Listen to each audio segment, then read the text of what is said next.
ഒരു കുഞ്ഞ് കഴിഞ്ഞ ദിവസം കൊണ്ട് മരിച്ചത്.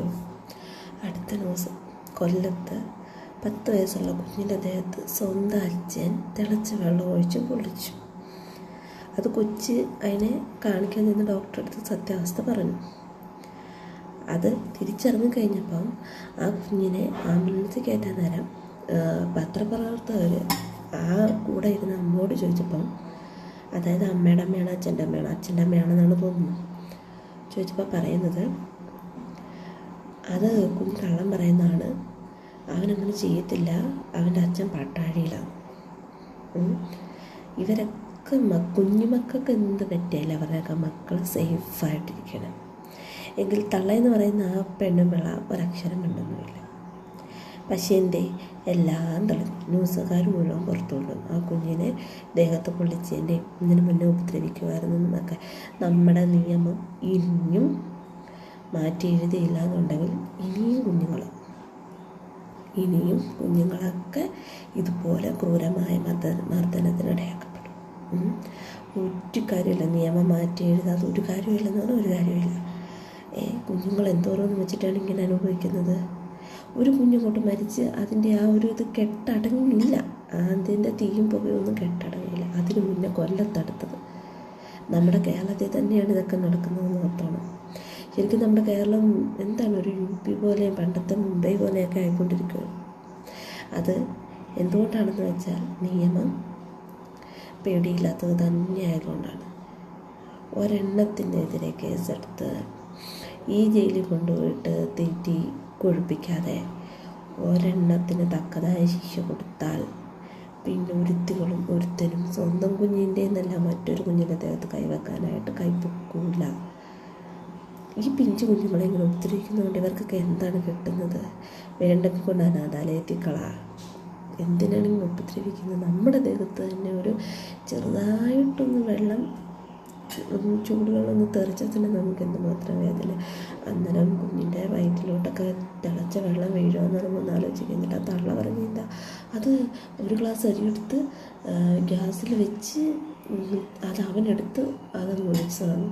10 വയസ്സുള്ള കൊച്ചിന് അറിവില്ലേ?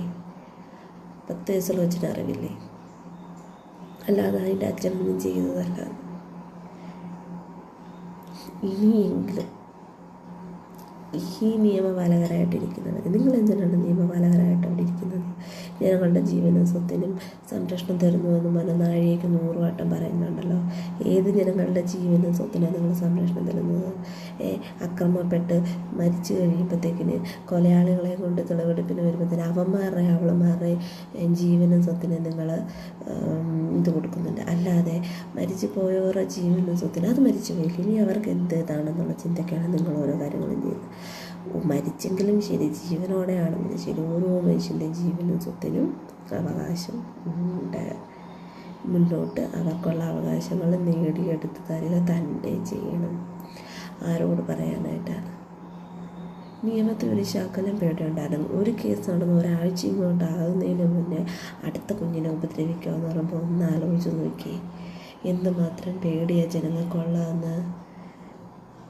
നിയമം തിരുത്തി എഴുതാതെ കേരളത്തിലെ ഈ രീതികളൊന്നും മാറില്ല, ഒരിക്കലും മാറില്ല. ഇനിയും പീഡനവും കുഞ്ഞുങ്ങൾക്കെതിരെയുള്ള ക്രൂരതയും എല്ലാം ഇനിയും നമ്മുടെ കേരളത്തിൽ നടക്കും.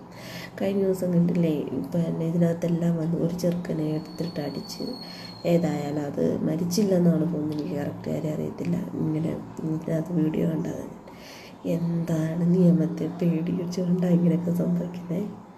നിയമത്തെ ഭയങ്കര പേടിയായതുകൊണ്ടാണ്. അതുപോലെ ഒരു വീട്ടിൽ അവിഹിതം നടന്നു, അയ്യോ അന്വേഷിക്കാൻ 100 പേരാ.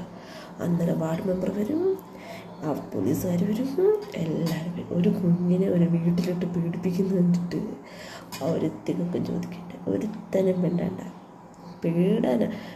കുഞ്ഞുങ്ങളെ പീഡിപ്പിക്കുന്നൊന്നും വലിയ ഇതൊന്നുമല്ല. അതേസമയം ഒരു അവിഹിതമാകട്ടെ, അല്ലെങ്കിൽ നമ്മൾ അറിയാവുന്ന ഒരു ആരുടെയും കൂട്ടൊന്നും ബൈക്കിലങ്ങോട്ടൊന്നും പോട്ടെ, ഉടനെ അതൊന്നും ബൈക്കും വേണ്ട, സോഷ്യൽ മീഡിയ വേണ്ട, ഒന്നും വേണ്ട, നാട് നീളെ പരക്കും അവിഹിതമെന്നും പറഞ്ഞുകൊണ്ട്. അവിഹിതം ഉണ്ടാക്കാൻ മാത്രം ആരുടെ നാവിനും കുഴപ്പമൊന്നുമില്ല, ചെവിക്കും കുഴപ്പമൊന്നുമില്ല, നാട്ടുകാരെ അറിയിക്കുന്നതിനും കുഴപ്പമില്ല, മെമ്പറെ അറിയിക്കുന്നതിനും കുഴപ്പമില്ല, ഒന്നുമില്ല. ഒരു കുഞ്ഞിനെ 2 കൈ ഒടിഞ്ഞ ഒരു കുഞ്ഞിനെ കൊണ്ട് സൺഷെയ്ഡിലെടുത്ത് നിർത്തിയിരിക്കുന്നത് അയൽവക്കത്തുള്ളവർ കണ്ടിട്ട് നിൻ്റെയൊക്കെ വായിക്കകത്ത് എന്നെ ഉണ്ടാക്കി വെച്ചിരിക്കുമായിരുന്നു. മിണ്ടാതിരുന്നിട്ട് ഇപ്പോൾ കൊച്ചു മരിച്ചു കഴിഞ്ഞപ്പോൾ ഞങ്ങൾക്കൊക്കെ തോന്നിയായിരുന്നു. എന്ത് ഫലമാണ് ഉള്ളത്? അതേസമയം ആ വീട്ടിലൊരു അവിഹിതം നടക്കട്ടെ, അവിഹിതം നടന്നാൽ ഉടനെ പിടിച്ചു അറിയണ്ടേ ഏതവനുമായിട്ടാണ്, എത്ര എണ്ണത്തുമായിട്ടാണ് അവിഹിതം എന്ന് അറിയട്ടെ. അതിനൊന്നും ഓടിച്ചില്ല. അതൊരു പിഞ്ചു കുഞ്ഞല്ലേ, അതിനെ കണ്ട് കാണിച്ചാൽ എന്താണ് എന്നുള്ള ചിന്തയ്ക്ക് നീയൊക്കെ വിട്ടിട്ട് ഇപ്പം ഇരുന്നുകൊണ്ട് അയ്യോ ആ പൊന്നുമോനെ എന്നെ കിട്ടിയില്ലെങ്കിൽ ഞങ്ങൾ പൊന്നുമോനെ നോക്കിയേനെ. എന്ത് കാര്യം ഇരിക്കുന്നേ, എന്ത് കാര്യം ഇരിക്കുന്നു? ഇതൊക്കെ കാണുമ്പോൾ ഉണ്ടല്ലോ, ശരിക്കും പറഞ്ഞുണ്ടല്ലോ, ഈ അഖിലയുടെ അമ്മയ്ക്കും അഖിലയുടെ അമ്മൂമ്മയുടെ പേരിലും ആ തൊട്ടടുത്ത് താമസിച്ച് കുറേ എണ്ണങ്ങൾ മീഡിയക്കകത്ത് വന്നിരുന്നുണ്ട്. കുറേ എണ്ണങ്ങൾ സാക്ഷി പോലെ പറഞ്ഞില്ലേ, ഞങ്ങൾ കണ്ടായിരുന്നു, ഞങ്ങളുടെ അടുത്തോട്ട് ഓടി വന്നായിരുന്നു എന്നൊക്കെ പറഞ്ഞ് കുറേ എണ്ണങ്ങൾ പറഞ്ഞില്ലേ. എല്ലാത്തിനെയും പിടിച്ചകത്തുണ്ട്. കാരണം ഇത്രയൊക്കെ ആ കുഞ്ഞ് അനുഭവിക്കുന്ന എന്തൊക്കെയോ ആ കുഞ്ഞ് അവിടെ പീഡനങ്ങൾ അനുഭവിക്കുന്നുണ്ട് എന്ന് അറിഞ്ഞിട്ടും മിണ്ടാതെ ഇരുന്നിട്ട് ഇപ്പോൾ ഇരുന്നുകൊണ്ട് മീഡിയയ്ക്ക് മുന്നിൽ വന്നിരുന്ന് ചിലക്കുന്ന എല്ലാതുങ്ങളും ആ കുഞ്ഞിൻ്റെ മരണത്തിന് കാരണക്കാരാണ്. എല്ലാവരും ആ കുഞ്ഞിൻ്റെ മരണത്തിന് കാരണക്കാർ. എല്ലാത്തിനും അറസ്റ്റ് ചെയ്യണമെന്ന് പറയാം, എല്ലാത്തിനും അറസ്റ്റ് ചെയ്യണം. ഒരെണ്ണത്തിനെ വെറുതെ വിട്ടു. ആ അഖിലയുടെ അമ്മയെന്ന് പറയുന്നവൾ, ആ അമ്മൂമ്മയെന്ന് പറയുന്നവർ ആ കുഞ്ഞിനെ വെച്ച് വിലപേശിയവരാ, അറിയോ? കുഞ്ഞിനെ വെച്ച് വിലപേശിയവരാ. ശരിക്കും പറഞ്ഞാൽ അറസ്റ്റ് ചെയ്യണം, എല്ലാത്തിനും അറസ്റ്റ് ചെയ്യണം. അതാണ് വേണ്ടത്. അല്ലാതെ എനിക്കറിയത്തില്ല